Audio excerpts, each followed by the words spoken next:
আসসালামু আলাইকুম ও রহমতুল্লাহ। ফজরের নামাজ পড়ে এসে সকাল সকাল রেডি হলাম এক জায়গায় যাওয়ার উদ্দেশ্যে। বাইরে এসে দেখলাম বৃষ্টি হচ্ছে। বৃষ্টি অবস্থায় বের হলাম, যেহেতু সেখানে যেতে হবে, অনেক প্রয়োজন। তো বাজারে গেলাম, বাজারে যাওয়ার পর স্ট্যান্ডে গেলাম, দেখলাম কোনো গাড়ি আসে নাই। যেহেতু সকাল থেকে বৃষ্টি হচ্ছে, তো সকাল থেকে কোনো গাড়ি এখনো স্ট্যান্ডে আসে নাই। অনেকক্ষণ দাঁড়িয়ে থাকার পরে একটা ইজি বাইক পেলাম।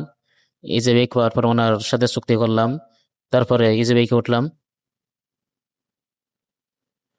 কিছুক্ষণের মধ্যে সাতক্ষীরা সদরে চলে আসলাম। ওখান থেকে আবারও রওনা দিলাম গন্তব্যস্থানে পৌঁছানোর জন্য।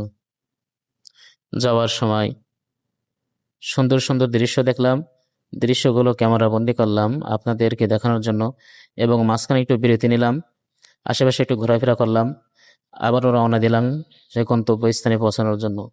তো কিছুক্ষণের মধ্যেই আমরা সেই গন্তব্যস্থানে পৌঁছে যাই।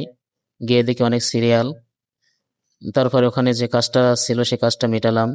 মেটানোর পরও আবারও বাড়ির উদ্দেশ্যে রওনা দিলাম। তো বন্ধুরা, আমার ভিডিওটা কেমন লাগলো?